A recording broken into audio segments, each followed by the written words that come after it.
ایک مسلمان اگر سچا مسلمان ہے تو اس کا اسلام محض عقیدے تک سیمت نہیں رہتا، بلکہ اس کا اسلام اس کے کیریکٹر میں، اس کے کردار میں، اس کے اخلاق میں، اس کے رویے میں، اس کے سلوک میں، اس کے معاملات میں دکھائی دیتا ہے۔ مسلمان کے پاس اس کے اسلام کا ثبوت صرف اس کا ختنہ نہیں ہونا چاہیے کہ اگر کوئی پوچھے تم مسلمان ہو تو اس کے پاس ختنے کے علاوہ کوئی ثبوت نہ ہو کہ میں مسلمان ہوں۔ مسلمان کا اسلام اس کے کردار میں جھلکنا چاہیے، دکھنا چاہیے اپنے رویے میں، اپنے اخلاق میں کہ یہ مسلمان ہے، اپنے پڑوسی کے ساتھ اس کے سلوک میں دکھنا چاہیے کہ یہ مسلمان ہے، اپنی تجارت کرتے ہوئے ایمانداری میں دکھنا چاہیے کہ یہ مسلمان ہے، پارلیمنٹ میں ہو تو اس کی سیاست میں دکھنا چاہیے کہ وہ مسلمان ہے، بیٹا ہے تو باپ کے ساتھ سلوک میں اس کا اسلام دکھنا چاہیے، باپ ہے تو بیٹے کی تربیت میں اس کا اسلام دکھنا چاہیے، بیوی ہے تو شوہر کی اطاعت میں اسلام دکھنا چاہیے، شوہر ہے تو بیوی کا خیال رکھنے میں، اس کی خدمت میں اسلام دکھنا چاہیے۔ اسلام محض عقیدے کا نام نہیں ہے کہ چند چیزوں کا آپ نے عقیدہ دل میں رکھ لیا اور ایک کلمہ زبان سے پڑھ لیا، اب سماجی کردار میں، معاشرے میں، آپ کے رویے میں اور ایک کافر کے رویے میں کوئی فرق باقی نہ بچے۔ اگر آپ مسلمان ہیں تو آپ کا رویہ،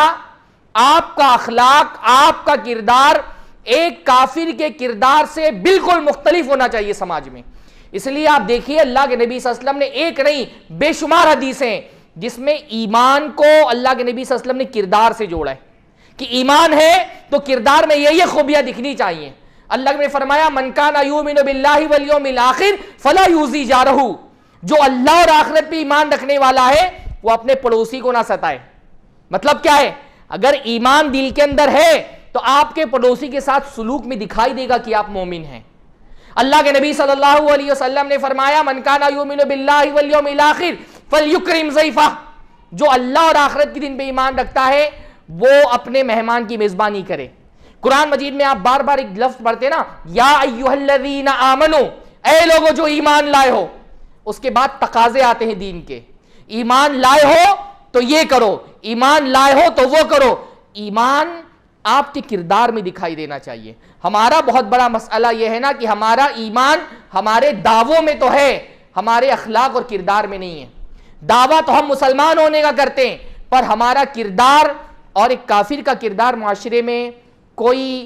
فرق نہیں رہ گیا دونوں کے بیچ میں۔ آپ بتائیے، میں تو بہت مولوی انسان ہوں، مولوی کی دوڑ مسجد تک ہوتی ہے، آپ تجارت کرتے ہیں، آپ بزنس کرتے ہیں، آپ کاروبار کرتے ہیں، کیا ہمارے معاشرے میں کسی مسلمان سے کوئی مالی لین دین کرتے ہوئے آپ یہ سوچتے ہیں یا یہ توقع رکھ سکتے ہیں، اتنا حسن ظن آپ کو ہے کہ فلاں بندہ مسلمان ہے تو میں اس کے ساتھ مالی لین دین کر لوں، ذرا سا زیادہ اطمینان رہے گا اس کے مسلمان ہونے کی وجہ سے کہ وہ مجھے دھوکہ نہیں دے گا؟ ہاں، مسلمان اپنی تجارت میں بھی دکھنا چاہیے نا کہ وہ مسلمان ہے۔ یعنی ہم تو تجارت کے لیے جو ٹرم استعمال کرتے ہیں کیا ایمانداری ہے نا؟ ایمانداری مطلب کیا ہوتا ہے کہ بھئی اگر ایمان ہے تو وہ ایمان تجارت میں دکھنا چاہیے۔ تو اگر ایک مسلمان سے کوئی لین دین کر رہے ہیں، آپ بتائیے کیا آپ ایسا سوچتے ہیں کہ یہ مسلمان ہے تو یہ مجھے دھوکہ نہیں دے گا، اس سے مالی لین دین میں مطمئن رہوں؟ لوگ کہتے ہیں مولانا معاملہ الٹا ہے، کسی کافر سے کوئی مالی لین دین کرنا ہو تو خوف نہیں آتا، مسلمان سے مالی لین دین کرنا ہو تو اندیشہ رہتا ہے کہ کہیں ٹھگ نہ لے، پیسہ لے کے بھاگ نہ جائے۔ یہ بہت بڑا مسئلہ ہے میرے بھائیوں کہ اگر ہمارے اندر واقعتاً ایمان ہے تو یہ ایمان دل کے اندر بیٹھا نہیں رہتا، یہ ہمارے ظاہر میں، ہمارے رویوں میں، ہمارے کپڑے میں، ہمارے چہروں پر، ہمارے اخلاق میں دکھائی دینا چاہیے کہ ہم مسلمان ہیں، پر نہیں دکھائی دیتا، کسی بھی معاملے میں نہیں دکھائی دیتا، خاص طور پہ شادی بیاہ کے معاملات میں نہیں دکھائی دیتا۔ ہاں، ہمارے یہاں جس طرح کی شادیاں ہو رہی ہیں، ہماری شادیاں دیکھ لیں اور کافروں کے گھروں میں ہونے والی شادیاں دیکھ لیں، کتنا فرق باقی بچا ہے۔ ایک کافر کے ہاں 6 7 مہینہ جو رسمیں چلتی ہیں اور ایک مسلمان کے ہاں شادی کی جو 7 6 مہینہ رسمیں چل رہی ہیں، مسلمانوں کی شادی میں اور کافروں کی شادی میں کیا فرق باقی بچا ہے سوائے اس کے کہ ہمارے یہاں پر مسجد میں بلا کر کے ایک عقد کر دیا جاتا ہے، ان کے یہاں پہ پھیرے ہوتے ہیں، باقی تو آپ دیکھیں کوئی فرق باقی نہیں بچا۔ رسوم خرافات کے ذریعے سے ہم نے اتنا ہی بوجھل بنا دیا ہے ہمارے معاشرے میں شادی کو، نکاح کو، جتنا کافروں کیا مشکل ہے۔ ہاں، اتنا مشکل بنا دیا ہے ہم نے کہ زنا آسان ہو گیا ہے. ہماری شریعت تو یہ چاہتی ہے نکاح کو اتنا آسان کر دو کہ زنا مشکل ہو جائے. ہم نے نکاح کو اتنا مشکل کر دیا کہ زنا آسان ہو گیا ہے.